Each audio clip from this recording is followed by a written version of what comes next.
Selamat siang sobat motor. Hari ini kita kembali menangani sebuah mesin.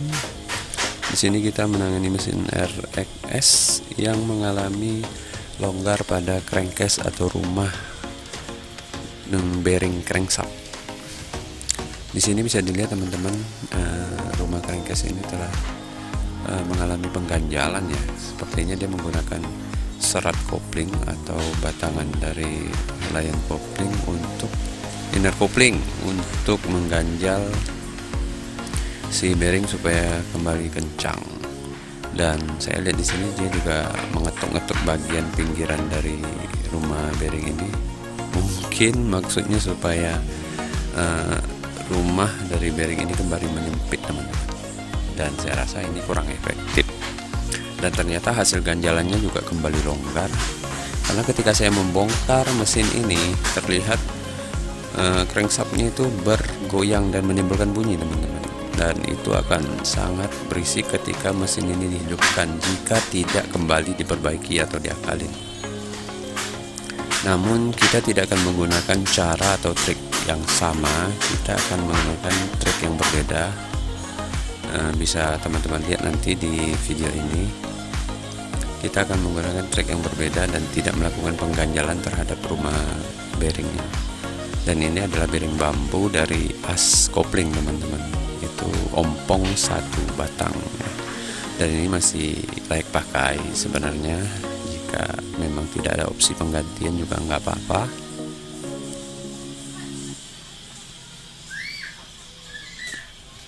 Jika kita teliti lebih dalam teman-teman, terlihat di sini ada gear rasio yang warnanya agak cerah dan agak gelap. Sepertinya motor ini dulu pernah mengalami kerusakan cukup parah, mungkin pecah rasio atau gear, susunan gear, sehingga dilakukan penggantian. Maka terlihat gear lama dan gear baru berbeda warnanya. Ya, berhubung ini juga motor yang lumayan tua ya, RXS itu tahun 1980-an dia. Wajar jika mesin-mesin seperti ini mengalami hal-hal seperti ini, karena dikarenakan usia juga yang sudah tidak muda lagi. Nah, ini adalah bearing daripada crankshaft. Masih lumayan normal teman-teman, hanya saja dia mengalami kendur pada rumah bearingnya. Jadi kita akan coba untuk mengakalin supaya bisa dipakai lagi, karena ketika kita melakukan penggantian terhadap bak tengah itu sangat ribet teman-teman. Bukan hanya dari pengadaan unit ketika kita mencari unit tersebut ya, tapi dikarenakan bak tengah itu ada nomor seri mesin. Dan ketika kita melakukan penggantian, tentu saja surat-surat daripada kendaraan itu akan ikut terusik, dan kita harus mengurus semua legalitasnya. Itu sebabnya ketika terjadi masalah atau kerusakan pada bak tengah, khususnya crankcase, terpaksa dilakukan perbaikan sebisa mungkin, karena memang harus bisa diperbaiki bagaimanapun caranya. Karena si pemilik kendaraan juga tidak mau berurusan dengan hal-hal seribet itu. Dan kita juga paham. Sini terlihat teman-teman, crankcase-nya itu sangat kendor ya. Bearingnya saja kita menggunakan tangan tanpa alat saja bisa keluar masuk dengan mudah. Dan ini tentu saja menimbulkan bunyi ketika kita menghidupkan mesin ini atau mengoperasikan mesin ini, karena terjadi getaran. Maka kita harus berusaha untuk menjaga pinggirannya. Tapi kita tidak akan melakukan pengganjalan teman-teman. Yang akan kita kerjakan di sini adalah justru bearingnya. Kita akan mengakali bearingnya sedemikian rupa sehingga bisa kembali kencang di rumahnya, di rumah daripada bearing tersebut.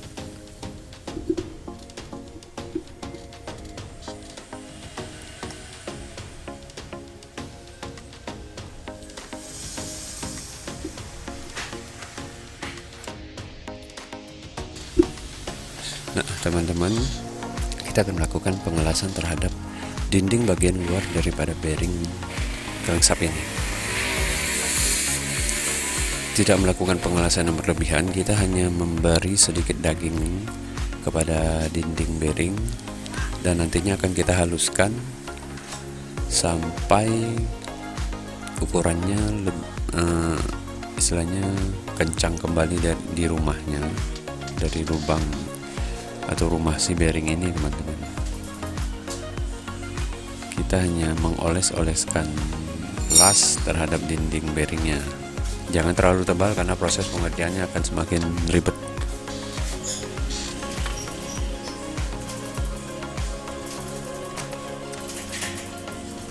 Nah, seperti ini.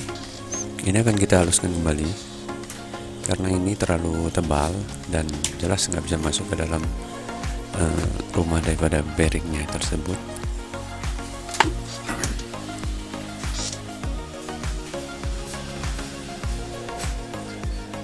Kita akan menghaluskan atau menipiskan bekas las itu yang tadi kita las supaya ideal dengan rumahnya.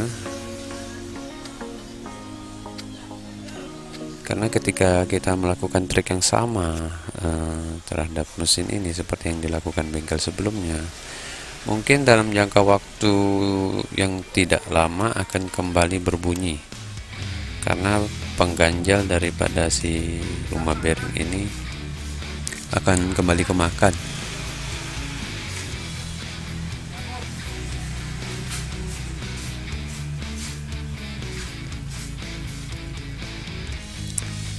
Mungkin ada beberapa dari teman-teman menggunakan lempengan seng atau potongan minuman ringan untuk mengganjal rumah dari bearing ini.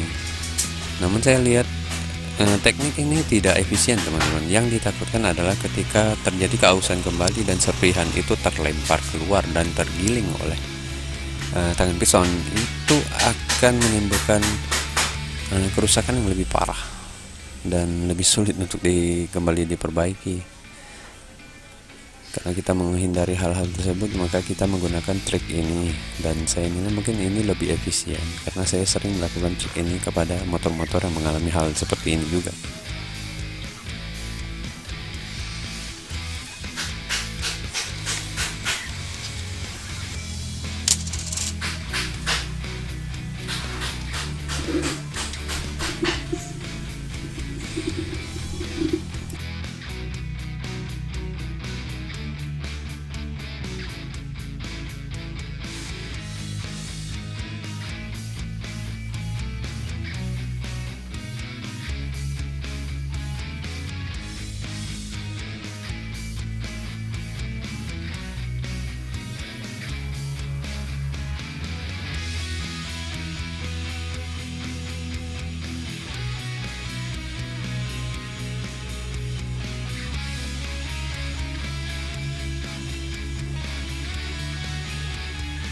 Dan ketika dirasa cukup, kita akan coba kembali mengepaskan ke rumahnya teman-teman untuk mengecek apakah bearing telah siap untuk dipasang. Jika masih terlalu kendor, berarti teman-teman harus melakukan pengelasan kembali dan pengikisan kembali supaya mendapatkan ukuran atau tekanan yang cukup untuk tangan piston atau crankshaft ini. Karena jika terlalu kendur juga dikhawatirkan ketika pemakaian dia akan kembali kendur. Nah, seperti ini teman-teman. Saya membuang sedikit daging lasan yang telah saya buat.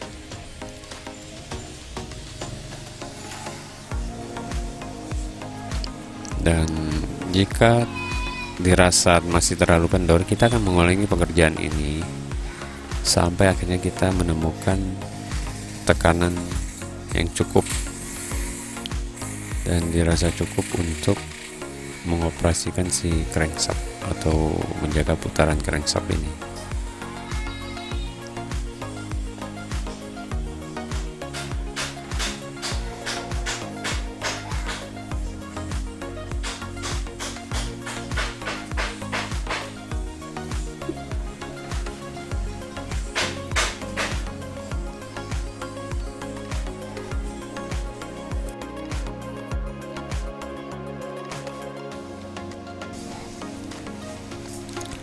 Dan yang kita kerjakan tadi ternyata masih kurang teman-teman, jadi saya akan membongkar lagi bearing ini dan melakukan hal yang sama, mengulangi hal yang sama supaya saya mendapatkan tekanan yang cukup terik ya di rumahnya. Kita akan kembali mengolah si bearing ini dan kembali merapikannya, karena bearing ini masih terlalu mudah untuk masuk ke dalam rumahnya, jadi kita harus membuat dia sedikit lebih kencang lagi, karena takutnya si pengguna kendaraan nanti dia menggunakan kendaraan ini sedikit brutal, dan itu membuat kinerja atau daya kerja crankcase akan lebih terancam ya. Jadi kita akan membuat dia lebih kencang sehingga mendapatkan ukuran yang ideal.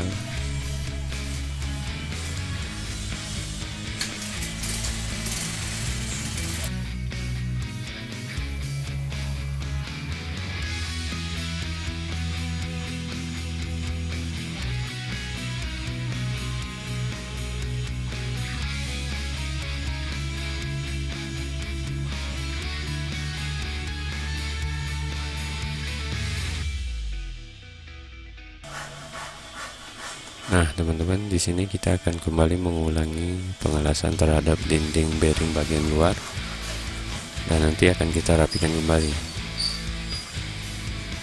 Karena yang kita lakukan pertama tadi setelah pengelasan dan kita haluskan ternyata terlalu kendor ya.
Kita akan kembali mencoba apakah tekanannya telah cukup.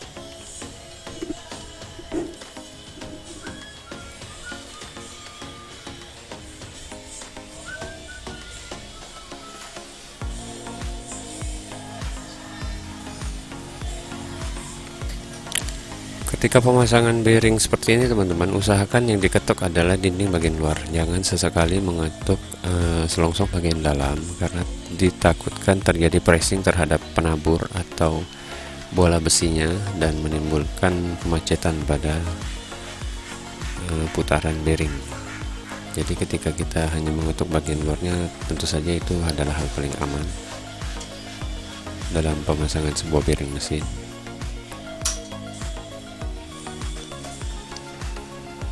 Setelah ini kita wajib untuk mencek apakah putarannya mengalami hambatan atau tidak, karena ketika mengalami hambatan kita harus membuat bearing ini kembali lancar. Bisa saja hambatan tersebut dikarenakan oleh proses pengelasan tadi, dan hal ini harus kita cek juga, karena mesin atau fungsi dari si bearing ini adalah putaran, dan kita harus mengecek putarannya. Kita harus memastikan putaran dari bearing ini cukup lancar dan tidak menimbulkan bunyi.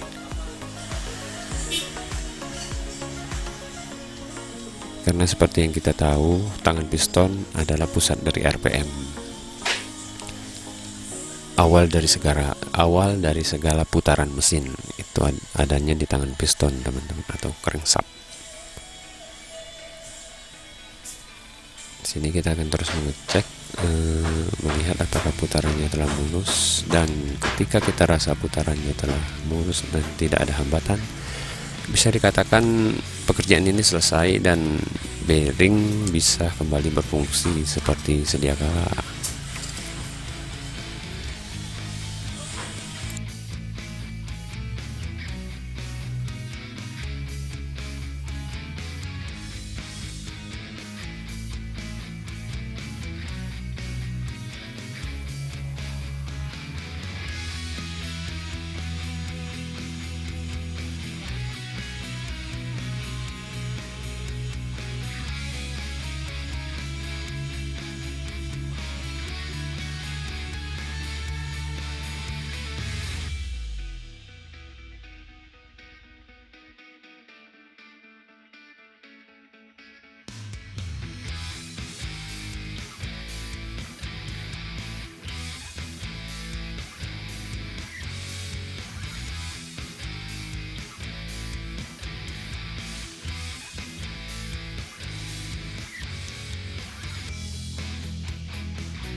Dan akhirnya pekerjaan ini saya anggap selesai karena bearing telah kembali normal dan putaran juga tidak mengalami hambatan, teman-teman.